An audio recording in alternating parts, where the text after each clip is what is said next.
ಈ ಉಗ್ರರ ಮೇಲೆ ನಡೆದಿರ್ತಕ್ಕಂಥ ದಾಳಿ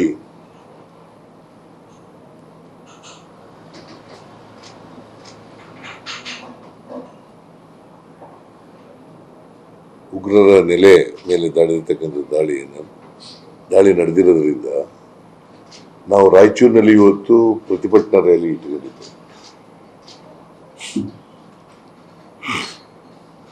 ಆ ರ್ಯಾಲಿಯನ್ನ ನಾವು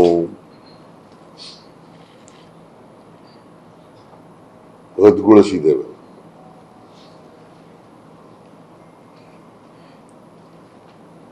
ಯಾಕಂದ್ರೆ ನಾವು ಸಂವಿಧಾನ ಉಳಿಸಿ ಮತ್ತೆ ಬೆಲೆ ಏರಿಕೆ ವಿರುದ್ಧ ಪ್ರತಿಭಟನೆ ಇಟ್ಟುಕೊಂಡಿದ್ದೇವೆ.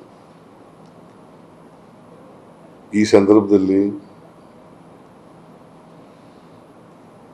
ಕೇಂದ್ರ ಸರ್ಕಾರದ ನೀತಿ ವಿರುದ್ಧ ಪ್ರತಿಭಟನೆ ಮಾಡೋದು ಸಮಂಜಸ ಅಲ್ಲ ಅಂತೇಳಿ ನಾವು ಈ ಪ್ರತಿಭಟನಾ ರ್ಯಾಲಿಯನ್ನು ರದ್ದು ಮಾಡಿದ್ದೀವಿ. ನಮ್ಮ ದೇಶದ ಸೈನಿಕರಿಗೋಸ್ಕರ ಮತ್ತೆ ಈ ಸಿಂಧೂರ್ ದಾಳಿ ಮಾಡಿರ್ತಕ್ಕಂಥದ್ದು ಸರಿಯಾದ ಕ್ರಮ ಅಂತೇಳಿ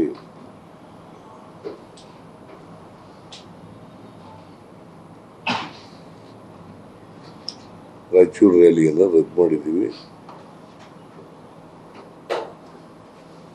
ನಮ್ಮ ಎಲ್ಲ ಜನರು ಕೂಡ ಕೇಂದ್ರ ಸರ್ಕಾರದ ಜೊತೆ ನಿಲ್ಲಬೇಕು ಅಂತೇಳಿ